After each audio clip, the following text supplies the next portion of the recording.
کیا کبھی آپ نے سوچا ہے کہ کوئی انسان جو محل میں پیدا ہو، جس کے پاس دولت ہو، زمین ہو، نوکر ہوں، شہرت ہو، وہ اچانک سب کچھ چھوڑ کر ایک پرانا کوٹ پہن کر ایک خستہ حال ریلوے اسٹیشن پر تنہا سردی میں ٹھٹھرتا ہوا جان دے دے؟ کیا وہ پاگل تھا، یا وہ ہم سے کچھ کہنا چاہتا تھا؟ کیا وہ دنیا سے بھاگا یا خود کو پانے نکلا تھا؟ یہ کہانی لیو ٹولسٹوئی کی ہے، وہ جو دنیا کا سب سے بڑا ادیب تھا لیکن خود کو ایک لفظ میں قید نہ کر سکا۔ ایک طرف وہ امن کا دائی تھا، دوسری طرف جنگ کا سپاہی، ایک طرف نواب تو دوسری طرف درویش۔ وہ ہر اس چیز کے خلاف لکھتا رہا جس کا وہ خود حصہ تھا، اور شاید اسی لیے وہ صرف ادیب نہیں تھا، وہ ایک تضاد تھا، ایک سوال تھا، اور شاید ایک آئینہ تھا جس میں اگر تم نے جھانکا تو تمہیں خود اپنا چہرہ دکھائی دے گا۔ السلام علیکم ناظرین، میں جعفر لغاری ہوں، آپ میرا یوٹیوب چینل دیکھ رہے ہیں۔ ناظرین، لیو ٹولسٹوئی کو اگر روسی تاریخ کا سب سے بڑا ادیب کہا جائے تو شاید یہ کافی نہ ہو۔ وہ صرف ایک ناول نگار نہیں تھا، بلکہ ایک ایسا انسان تھا جو مسلسل خود سے لڑتا رہا، سوال کرتا رہا اور زندگی کے ہر پہلو کو چھان پٹک کر دیکھتا رہا۔ وہ تضاد کا آدمی تھا، ایک طرف وہ معاشرتی برابری، سادگی اور انصاف کی بات کرتا تھا، اور دوسری طرف خود ایک رئیس، جاگیردار اور سینکڑوں نہیں بلکہ ہزاروں کسانوں کا مالک تھا۔ ایک طرف یورپی تہذیب کی روشنی سے متاثر تھا تو دوسری طرف اپنی پرانی روایات کو چھوڑنے کے لیے تیار نہ تھا۔ یہی تضاد اس کے فن اور شخصیت کی بنیاد تھا، اور شاید اسی لیے اس کے لفظوں میں وہ گہرائی ہے جو ہر قاری کو اپنی گرفت میں لے لیتی ہے۔ اس کی یادداشت بہت غیر معمولی تھی۔ وہ خود کہتا تھا کہ اسے بچپن کی وہ گھڑی بھی یاد ہے جب ماں نے اسے چادر میں لپیٹ رکھا تھا تاکہ وہ ہاتھ پاؤں نہ ہلا سکے۔ وہ بے بسی، وہ قید کا احساس، وہ چھوٹی سی گھٹن، یہ سب کچھ وہ عمر بھر نہ بھولا۔ یہی چھوٹے تجربے بعد میں اس کی تحریروں کا رنگ بھی بنے اور اس کے کردار کی روح بھی۔ ناظرین، ٹولسٹوئی اس دور میں پیدا ہوئے جب روسی ادب ابھی پوری طرح جوان نہیں ہوا تھا۔ 17ویں اور 18ویں صدی کے روسی ادب کو اکثر عظیم خاموشی کا ادب کہا جاتا ہے، کیونکہ ان صدیوں میں کوئی بڑا ادیب یا شاعر سامنے نہیں آیا۔ ابتدا میں روسی ادب جرمن اثر کے زیر سایہ پروان چڑھ رہا تھا۔ زبان، انداز اور افکار میں جرمن چھاپ صاف دکھائی دیتی تھی، لیکن پھر نیپولین کی جنگ آئی جس میں روس نے زبردست مزاحمت کی۔ جنگ کے ساتھ ساتھ تہذیبیں بھی ایک دوسرے سے ٹکرا گئی۔ روسیوں پر اب جرمن نہیں بلکہ فرانسیسی ادب اور زبان کا اثر چھا گیا۔ ٹولسٹوئی انہی دنوں میں جوان ہو رہا تھا۔ وہ فرانسیسی، انگریزی اور جرمن زبان پر مکمل عبور رکھتا تھا۔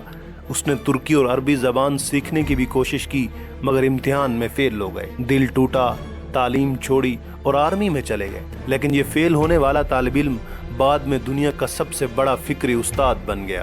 ناظرین، ٹولسٹوئی کی تحریروں میں وطن سے محبت ایک نعرہ نہیں بلکہ ایک فرض ہے۔ وہ کہتا تھا کہ ترانے گانے سے کچھ ثابت نہیں ہوتا، اصل محبت وہ ہے جو میدان جنگ میں تلوار سے دکھائی جائے۔ اس کا ناول وار اینڈ پیس پہلی بار 1867 میں شائع ہوا اور دوسری بار 1914 میں، جب روس جنگ کی تیاری کر رہا تھا۔ حکومت چاہتی تھی کہ لوگ یہ ناول پڑھیں، جذبات میں آئیں اور جنگ کے لیے خود کو تیار کریں۔ اس ناول کو صرف ادب کے پیمانے سے ناپنا ناانصافی ہوگی، کیونکہ یہ ناول ایک پوری قوم کی ذہن سازی کا ایک آلہ بھی تھا۔ ناظرین، ٹولسٹوئی کی شخصیت کا ایک اور پہلو یہ تھا کہ وہ مردانہ ذہنیت کا بہت قائل تھا۔ وہ پدر شاہی نظام کو فطری سمجھتا تھا، اور عورتوں کے بارے میں اس کی رائے آج کے جدید نظریات سے متصادم نظر آتی ہے۔ شاید یہی وجہ ہے کہ آج کی دنیا، جو یا تو عورتوں کے زیر اثر ہے یا پھر ایسے مردوں کے جو نسوانی مزاج رکھتے ہیں، ٹولسٹوئی کو زیادہ نہیں پڑتی۔ لیکن وقت ایک جیسا نہیں رہتا۔ ہو سکتا ہے کہ آنے والے دہائیوں میں دنیا پھر سے پدر شاہی کی طرف لوٹے، اور تب لوگ ٹولسٹوئی کو ایسے دوبارہ کھول کر پڑھیں جیسے کوئی بھولا ہوا خزانہ۔ ٹولسٹوئی کے نزدیک اسلام ایک خوبصورت مذہب تھا۔ وہ پیغمبر اسلام کا بہت معترف تھا، اور اسے اسلام کی سادگی، اجتماعیت اور فطرت پسندی بہت پسند تھی۔ چونکہ وہ خود بھی اجتماعیت کا قائل تھا، اسی لیے اسے وہ نظام اور فلسفے دل کے قریب محسوس ہوتے تھے جو فرد کی بجائے معاشرے کی بھلائی پر زور دیتے تھے۔ اس نے اسلامی افکار کا مطالعہ کیا اور ان کی تحریروں میں اس چیز کی جھلک واضح نظر آتی ہے۔ ناظرین، ٹولسٹوئی کا مشہور ناول انا کرینینا جب چھپا تو بعض نقادوں نے کہا یہ کسی عورت کی تحریر لگتی ہے، کیونکہ اس میں عورت کی نفسیات کو اتنی باریکی سے بیان کیا گیا تھا کہ یقین کرنا مشکل تھا یہ ایک مرد نے لکھا ہے۔ کچھ نے تو الزام بھی لگایا شاید اس کی سالی نے لکھا ہو، مگر جو لوگ ادب سمجھتے تھے وہ جانتے تھے یہ کام ٹولسٹوئی کے علاوہ کوئی کر ہی نہیں سکتا۔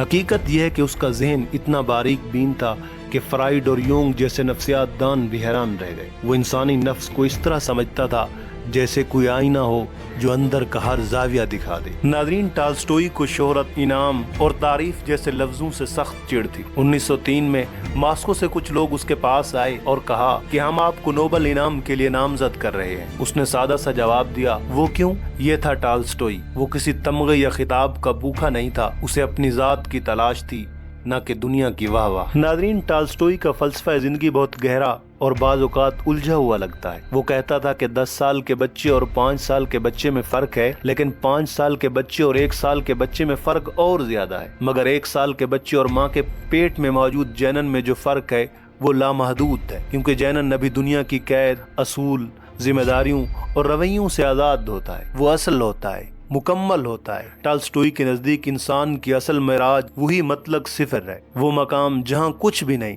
لیکن سب کچھ موجود ہے۔ اس کی ساری تحریریں اسی صفر کی طرف واپسی کی ایک کوشش ہے۔